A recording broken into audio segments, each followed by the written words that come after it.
We've been over the subject of John 1:1 a few times already, but we get into it again here as she's apparently forgotten our previous discussions. The Greek meaning of that first part of John 1:1 very specifically means eternal pre-existence, not a starting point in time. In the book The Forgotten Trinity, James R. White does an amazing job of giving us a little bit more detail about John 1:1a and how incredible that really is. I'm going to share a little bit of that here, and I apologize if I mispronounce any of the Greek. This is from pages 50 and 51. The little word was. The English word was is about as bland a term as you can find, yet in Greek it is most expressive. The Greeks were quite concerned about being able to express subtleties in regard not only to when something happened, but how it happened as well. Our little word was is poorly suited to handle the depth of the Greek at this point. John's choice of words is deliberate and, quite honestly, beautiful. Throughout the prologue of the Gospel of John, the author balances between two verbs. When speaking of the Logos, as he existed in eternity past, John uses the Greek word en, a form of eimi. The tense of the word expresses continuous action in the past. Compare this with the verb he chooses to use when speaking of everything else found. For example, in verse 3, all things came into being through him, egeneto. This verb contains the very element missing from the other, a point of origin. The term, when used in context of creation and origin, speaks of a time when something came into existence. The first verb, en, does not. John is very careful to use only the first verb of the Logos throughout the first 13 verses, and the second verb, egeneto, he uses for everything else, including John the Baptist in verse 6. Finally, in verse 14, he breaks this pattern for a very specific reason, as we shall see. Why emphasize the tense of a little verb? Because it tells us a great deal. When we speak of the word, the Logos, we must ask ourselves, how long has the Logos existed? Did the Logos come into being at a point in time? Is the Logos a creature? John is very concerned that we get the right answer to such questions, and he provides the answers by the careful selection of the words he uses. Above we noted that John gave us some very important information about the time frame he has in mind when he says, in the beginning. That information is found in the tense of the verb en. You see, as far back as you wish to push the beginning, the word is already in existence. The word does not come into existence at the beginning, but is already in existence when the beginning takes place. If we take the beginning of John 1:1, the word is already there. If we push it back further, if one can even do so, say a year, the word is already there. 1,000 years, the word is there. 1 billion years, the word is there. What is John's point? The word is eternal. The word has always existed. The word is not a creation. The New English Bible puts it quite nicely. When all things began, the word already was. Right from the start, then, John tells us something vital about the word. Whatever else we will learn about the word is eternal. With this, John begins to lay the foundation for what will come. You don't have to be fluent in ancient Greek to understand the differences here. Also keep in mind that in Genesis 1, we have God doing an action at a point in time, whereas John 1:1 isn't talking about an action but the nature of Jesus. Definitely John is alluding to Genesis 1 in the way that he starts his gospel. And you can see why that would be so important when so many people believed then, and even still to this day, that Jesus was just a man who came into existence in the first century. John was clearly refuting that. But what he says here is so much deeper than that. His wording is really masterful. It's so specific that not only does it destroy Unitarianism, but also other heretical teachings such as modalism and partialism. John 1:1-3 not only clearly shows us the Trinity, because of the correct translation that the Word was God, but because of how it all ties together and shows the intimacy of the Father and Son in eternity past. Something that I found can be interesting to bring up with JWs is the fact that John 1:3 clearly shows that Jesus created all things. Even though the New World Translation added the word other in Colossians 1, for some reason they haven't done that yet with John 1:3. Maybe they will in the future. But for now, you can clearly see, even from their translation, that Jesus created all things. So an interesting question to ask is, who created time? By that verse alone in John 1, you would have to say that it was Jesus. But they want to say that Jesus was created at the beginning of time, or something along those lines, which would suggest that's not the case. So you have a real problem there, because if Jesus was supposedly created before time existed, you have him existing in eternity past. But if he was created after Jehovah created time, you have time itself being Jehovah's first and greatest creation, which again goes against Watchtower teachings. If you follow their line of reasoning, it quickly reduces down to absurdity. What we were talking about was the beginning. In the beginning was, right? That's your Bible says that too. In the beginning was. Yeah, in the beginning. Okay. And well, then you see you now look at you can compare that with Genesis 1:1. Yeah. In the beginning. Yeah, and that's in the Hebrew. In the beginning. What in the beginning, God created, right? Right. In the beginning, God created the heavens and the earth. Yeah. Mm-hmm. Okay, so it doesn't say that the heavens and earth were. No, it doesn't. Heavens and earth You've got always there. You've got two issues there. One is that you're talking about. It's the same phrasing. No, that's the Hebrew for one thing, and secondly. The phrasing is the same. So don't. But the phrasing is talking. But look at the context here. That's talking about. To explain you're putting explanation into it. No, I'm trying to give context. Can we talk about context? In John, and then so that means there was a start. And what we have is in Genesis, if you can let me finish, in Genesis we have the beginning of creation. So we have a starting point of something. Yes, and we also have, John, we have a starting point. Right. So we have in the beginning what God did.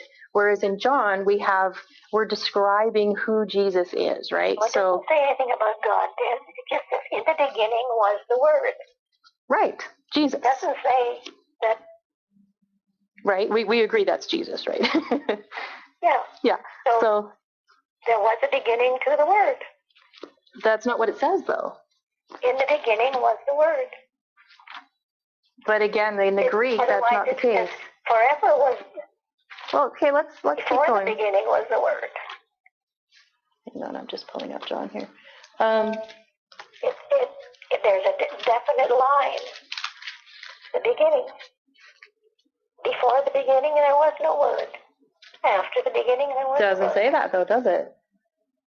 Let's go through that. I think we'll have to go through. Do you mind if we go through like the whole chapter of John 1? Is that too much? Okay. So first of all, we have. Okay, so in the beginning, in eternal preexistence, that's what that means. If we're looking at the Greek, if we care what the Greek actually means, was the Word, and the Word was with God, and the Word was God, or in yours, a God. Okay, so next. So what we're talking about here is we're talking about the nature of the Word, right? This isn't just a historic lesson. This is all talking about who. Okay, so I'll keep going. This is talking about the person of Jesus. Right. So it's talking about the person. It's not talking about here's a historical record. Yeah, and he had a beginning. So okay, before the beginning, let's keep going. There was no Word. At this point, I should have pressed her more on what she means that God had no Word before the beginning of creation, because that really makes no sense at all. You can really hear how set she is on sticking with Watchtower teaching, even when it clearly disagrees with the Bible. You can probably hear the frustration in my voice at times during this part of the conversation. It's pretty cool that she was kind of willing to go through the entire first chapter of John, though. It's very likely that she's never done that on her own before without Watchtower teaching, telling her how to interpret each verse. Though obviously she has that already pretty much memorized, which keeps her from understanding the context for itself. At the beginning, there was a word. But that's the problem. It doesn't say at the beginning there was no word. He says in the beginning. Well, eternal. In Genesis 1 and 1, then before the beginning, was there a world? Is he describing a person there, or is he describing what God did? He's describing a thing. He's describing the actions of. Same thing. He's describing the actions of God, and he's giving history. No. That's a different genre. The same. This is the beginning. Is the beginning of the Word, which is Jesus, and in Genesis it's the beginning of the world and the earth and the heavens. And before the beginning, there was no earth and heaven. In John, before the beginning, there was no word. But that's not what it says. It does say that. Both phrases are the same. But it doesn't say that. You're saying that. It doesn't say that. In the beginning was the word. Let's carry on. Okay, so verse 2. Now, just back up there. Now, let's listen to what I'm saying. In the beginning was the word. Before the beginning, there was no word, right? No. Okay, in Genesis? In Genesis, where they're talking about what God created? Beginning? Before God created, there was nothing created. That is true. But this is not talking about creation. Before the beginning, there was no heavens and earth. And before the beginning, there was no word. Same. You're drawing a false parallel there, though. That's not the same. It's a totally different context. No, it's... Okay, and this is why I'm saying we need to... identifying a person. One is using it in describing a person, and the other one is describing an action of God. No, it's describing a heavens and an earth. Yes, which God created. That's his action. He created them. That's the point. He's describing the globe. So, can we do verse 2? Before the beginning, there was no globe. After the beginning, there was a globe. Before the beginning, there was no word, and after the beginning, there was a word. They're not created. That's okay. I don't think I'm going to get anywhere with that on you. So can we go to verse 2 and let's try to look at some context? Mm-hmm. Okay. So verse 2, and I'll read mine and you can read yours. He was in the beginning with God, and I'm going to do verse 3 because that was really short. All things came into being through him, and apart from him, nothing came into being that has come into being. Mm-hmm. So what does your 2 and 3 say? 2 and 3. Oh, this one was in the beginning with God. All things came into existence through him, and apart from him, not even one thing came into existence. Okay, and then I'll do 4 and 5.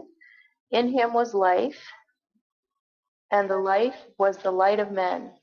The light shines in the darkness, and the darkness did not comprehend it. Mm-hmm. And what was yours? By means of him was life, and the life within the light was the light of men. And the light is shining in the darkness, but the darkness has not overpowered it. Interesting. Okay.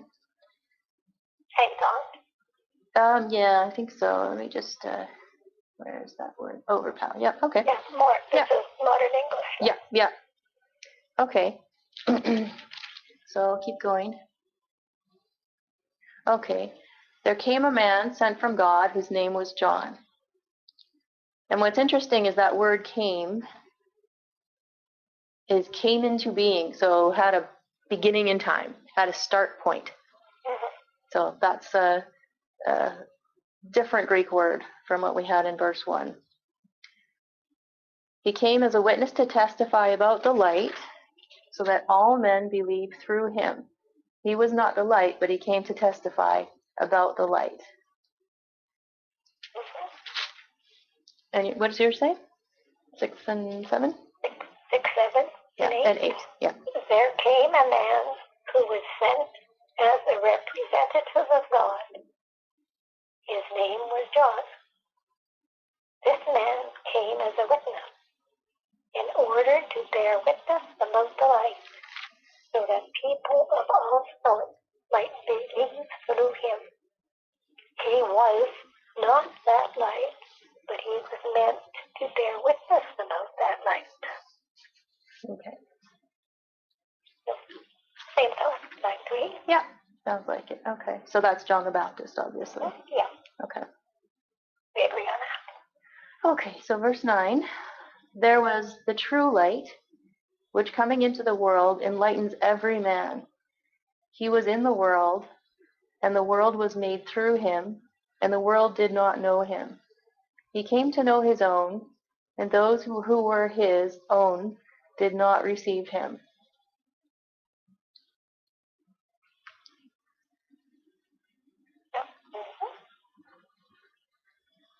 Is that the same in yours? Yeah, I'll read that. Do you want to read mine? Yeah, please. Okay. The true light that gives light to every sort of man was about to come into the world. He was in the world, and the world came into existence through him, but the world did not know him. He came to his own home, but his own people did not accept him. Okay. But as many as received him, to them he gave the right to become children of God, even to those who believe in his name, who were born not of blood, nor of the will of the flesh, nor of the will of man, but of God. And mine says, he came to his own home. Oh, no, I read that, sorry. Okay. However, to all who did receive him, he gave authority to become God's children, because they were exercising faith in his name. And they were born not from blood, or from a special will, or from man's will, but from God. We'll pick up from this point next time and go through the rest of the chapter, as well as some additional comments about the word God and the word worship.